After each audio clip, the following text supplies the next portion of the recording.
የ20 ሀገር በቀል የሲቪል ማህበረሰብ ድርጅቶችን አቅም ለማጠናከር ያለመ የ2.2 ሚሊዮን ዩሮ ፕሮጀክት ይፋ መደረጉን ክርስቲያን ኤድ ኢትዮጵያ የተሰኘው መንግስታዊ ያልሆነ ተቋም አስታውቋል። ክርስቲያን ኤድ ይህንን ገንዘብ ከአውሮፓ ህብረት ማግኘቱን ገልጾ ሀገር በቀል የሲቪል ማህበረሰብ ድርጅቶች በልማት ውስጥ ያላቸውን ሚና እንዲወጡ ለማስቻል ያለመ ነው ብሏል። ፕሮጀክቱ ለሚቀጥሉት 4 ዓመታት የሚቆይ ሲሆን በማዕከላዊ፣ በደቡብ፣ በትግራይ ክልልና በአዲስ አበባ በሚገኙ ድርጅቶች ላይ ተግባራዊ ይደረጋልም ነው የተባለው። በዚህ መድረክ ላይ የተገኙት የሲቪል ማህበረሰብ ድርጅቶች ባለስልጣን ምክትል ዋና ዳይሬክተር ፋሲካው ሞላ አሁን ባለው ዓለም አቀፋዊ ሁኔታ በውጭ ድጋፍ ላይ ብቻ መመካት እንደማይገባ ጠቁመው ድርጅቶች የሚጠበቅባቸውን ኃላፊነት ለመወጣት አስተማማኝና ዘላቂ የሆነ የሀገር ውስጥ የሀብት ምንጭ ሊኖራቸው እንደሚገባም አሳስበዋል። የሲቪል ማህበረሰብ ድርጅቶች የሚያከናውኑት ስራ የዛሬም ችግር መፍታት ብቻ ሳይሆን ችግሮችን በዘላቂነት መፍታት፣ አካባቢን ፕሮጀክቶች የሚተገበሩበት አካባቢ የፕሮጀክቱ ጉዳይ ላይ ነገ ተመሳሳይ ችግር በማይፈጠር መንገድ አሻራን አሳርፎ መሄድን ይጠይቃል።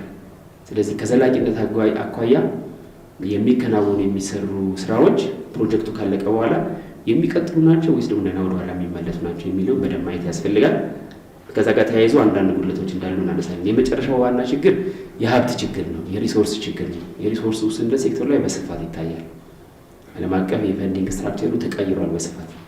ስለዚህ ሴክተሩ ወደ ሀገር ውስጥ ማየት ይኖርበታል፣ ራስን መቻል ይኖርበታል። ሰልፍ ሪሊያንት የሆነ የሲቪል ሴክተር መገንባት ያስፈልጋል። የሲቪል ማህበረሰብ ድርጅቶች ችግሮችን በዘላቂነት እንዲፈቱ ቋሚ የሆነ የሀብት ምንጭ ሊኖራቸው እንደሚገባ ያሳሰቡት ምክትል ዋና ዳይሬክተሩ አያይዘውም አሁን ላይ የሲቪል ማህበረሰብ ድርጅቶች ቁጥርም እየተደረጉ ባሉ የህግና የፖሊሲ ማሻሻያዎች በ3 እጥፍ ማደጋቸውን አንስተዋል። ሲቪል ማህበረሰብ ድርጅቶች በሀገር ልማት የዲሞክራሲ ስርዓት ግንባታ ከፍተኛ አስተዋጽኦ ያላቸው ተዋናይ ናቸው በሚል እሳቤ ባለፉት ዓመታት በርካታ የሪፎርም ስራዎች ሲከናወኑ ቆይተዋል። የፖሊሲ፣ የህግ እና የተቋም ሪፎርሞች በስፋት ተካሂደዋል። በእነዚህም ሪፎርሞች የሲቪል ማህበረሰብ ድርጅቶች ቁጥር ጨምሯል። በአሁኑ ጊዜ 8400 በላይ የሚሆኑ የሲቪል ማህበረሰብ ድርጅቶች በፌዴራልም በክልልም ተመዝግበው እየተንቀሳቀሱ ይገኛሉ። ከሪፎርሙ በፊት ከነበረው ቁጥር አንጻር ስናየው 3 እጥፍ ገደማ አድጓል እንደ ሀገር ያለው ማለት ነው። በስተመጨረሻም በትላንትናው ዕለት በክርስቲያን ኤድ እና የአውሮፓ ህብረት ይፋ የተደረገው ፕሮጀክት ዘርፉን በማጎልበት ረገድ ትልቅ ጠቀሜታ እንዳለው ጠቅሰው ይፋ የተደረገው ፕሮጀክት የታለመለት ግብን እንዲመታ ተጠቃሚ ድርጅቶች በትጋት እንዲሰሩም ጥሪ አቅርበዋል። የኢትዮጵያ ብሔራዊ ምርጫ ቦርድ በትግራይ ክልል እስከ መጨረሻው የምርጫ ቀን ማለትም እስከ ግንቦት 24 ቀን 2018 ዓ.ም ድረስ ምርጫ የማካሄድ እድል እንዳለው አስታውቋል። በክልሉ ምርጫ እንዲካሄድ ጉትጎታ እየተደረገ መሆኑን የተናገሩት የብሔራዊ ምርጫ ቦርድ ምክትል ሰብሳቢ ተስፋዬ ንዋይ በክልሉ ከሚንቀሳቀሱ የፖለቲካ ፓርቲዎችና ከክልሉ ጊዜያዊ አስተዳደር ጋር ውይይት መደረጉንም ገልጸዋል። ይህ የተገለጸው 5ኛው የሲቪል ማህበረሰብ ድርጅቶች ሳምንት የማጠቃለያ ዲሞክራሲ ባህልን በምርጫ ለመገንባት የሲቪል ማህበረሰብ ድርጅቶች ሚና በሚል ርዕስ በተካሄደው የፓናል ውይይት ላይ ነው። በክልሉ ምንም እንኳን የመራጮች ምዝገባ እስካሁን ያልተጀመረ ቢሆንም እስከ ግንቦት 24 ባለው ጊዜ ውስጥ አስቻይ ሁኔታዎች ከተፈጠሩ በልዩ ሁኔታ የመራጮች ምዝገባ ቀንን መወሰን እንደሚቻል ነው ምክትል ሰብሳቢው የተናገሩት። ቦርዱ በክልሉ ምርጫ ለማካሄድ በጽሁፍም ሆነ በአካል ጥያቄ እያቀረበ መሆኑን ያስታወቀው ቦርዱ ምርጫው እንዲካሄድ በክልሉ ያለው አስተዳደር የምርጫ ጣቢያዎችና ክልሎችን መክፈት ይጠበቅበታልን ብሏል። የኢትዮጵያ የባህር በር ባለቤትነት ጥያቄ ምላሽ ማግኘት ለቀጠናው ሰላምና መረጋጋት ስትራቴጂካዊ አቅም ይፈጥራል ተብሏል። ይህ የተባለው ብሔራዊ የኢትዮጵያ ሰራዊት ማህበር ቀይ ባህርና የባህር በር ለኢትዮጵያ ተፈጥሯዊ መብት ነው በሚል ርዕስ በትላንትናው ዕለት ባዘጋጀው የውይይት መድረክ ላይ ሲሆን ቀይ ባህር ከአክሱም ስልጣኔ ጀምሮ በተለይ አዱሊስና ዛይላ የኢትዮጵያ ንግድ በር ሆኖ ሲያገለግል እንደነበረም ተነግሯል። የኢትዮጵያ የቀይ ባህር ጥያቄ ከሉዓላዊነትና ከብሔራዊ ሕልውና ጋር የተጋመደ እንዲሁም ደግሞ ታሪካዊና ተፈጥሯዊ መብት ሆኖ እያለ ከባህር በር መገለሏ የሀገሪቱ ኢኮኖሚያዊ እድገት ማነቆ መሆኑንም በመድረኩ ላይ ተገልጿል። በመሆኑም የሀገሪቱ የባህር በር ባለቤትነት ጉዳይ ብሔራዊ ጥቅምን ከማስጠበቅ ባለፈ በአካባቢው የሚታዩ የጸጥታ ስጋቶችን በጋራ መከላከል የሚያስችል ስትራቴጂካዊ አቅም የሚፈጥር ስለመሆኑም ተጠቅሷል።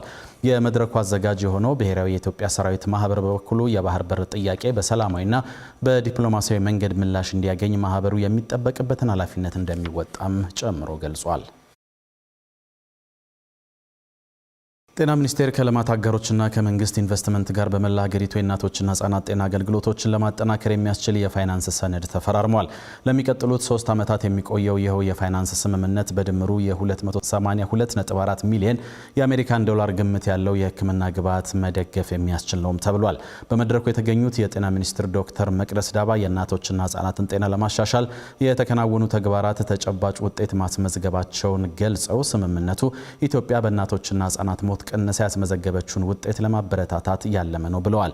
ሚኒስትሩ አያይዘውም ባለፉት ጊዜያት በጤና ተቋማት የሚወልዱ የእናቶች ቁጥር እየጨመረ መሆኑን ጠቅሰው የቤተሰብ ምጣኔ አገልግሎት በማስፋት ዘርፍም የተሻለ ስራዎች መከናወናቸውን ጠቅሰዋል። በመድረኩ በመንግስት የጤና ተቋማት ለእናቶች የሚሰጠው የቅድመ ወሊድና የድህረ ወሊድ ነጻ የሕክምና አገልግሎት ለተመዘገበው ውጤት ትልቅ ሚና መጫወቱም ተገልጿል።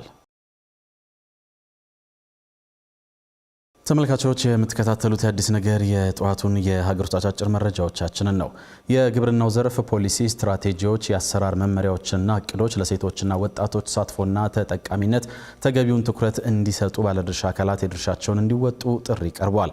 ይህ ጥሪ የቀረበው የግብርና ሚኒስቴር በሴቶች ላይ መዋለ ንዋይ ማፍሰስ ለኢትዮጵያ ብልጽግና መሰረት ነው በሚል መሪ ሀሳብ በትላንትናው ዕለት የሴቶች ቀንን ባከበረበት መርሃ ግብር ላይ ነው። በዚሁ ጊዜም በተለይ የሴቶች እኩልነት ተሳትፎና ተጠቃሚነት የሰብአዊ መብት ጉዳይ ብቻ ሳይሆን ምርትና ምርታማነትን ለማሳደግ ወሳኝ በመሆኑ መንግስት፣ የልማት አጋሮች፣ መንግስታዊ ያልሆኑ ተቋማትና የምርምር ተቋማት በቅንጅት እንዲሰሩ የግብርና ሚኒስትር ዴኤታ ሶፊያ ካሳ ጥሪ አቅርበዋል።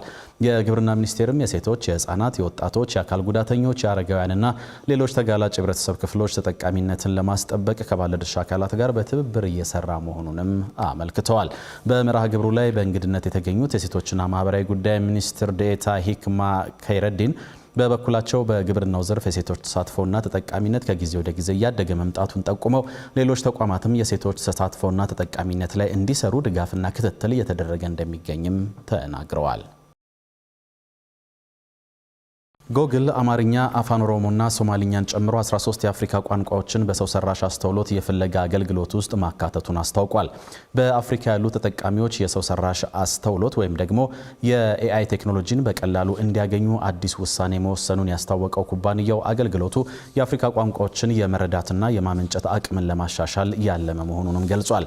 አማርኛ፣ አፋን ኦሮሞ፣ ሶማሊኛና ስዋሂሊ ቋንቋዎች በፍለጋው የተካተቱ ሲሆን ተጠቃሚዎች እነዚህን ቋንቋዎች በመጠቀም በድምጽ፣ በጽሁፍ ወይም ደግሞ በፎቶ በኤአይ የተደገፉ መረጃዎችን ማግኘት ይችላሉ ተብሏል። ይህ አገልግሎት አፍሪካውያን ተማሪዎች፣ ስራ ፈጣሪዎችና አጠቃላይ ተጠቃሚዎች የሰው ሰራሽ አስተውሎት ቴክኖሎጂን በአፍ መፍቻ ቋንቋቸው በመጠቀም የዕለት ተዕለት ችግሮችን እንዲፈቱ ያስችላቸዋል ነው ያለው ኩባንያው። ይህ የቋንቋ ተደራሽነት ማስፋፊያ ጉግል በአፍሪካ የዲጂታል ቴክኖሎጂ ተጠቃሚነትን ለማሳደግና ሰው ሰራሽ አስተውሎትን መሰረት ያደረገ የወደፊት ተስፋን ለማስረጽ ያለውን ጥረት የሚያሳይ መሆኑን ገልጿል።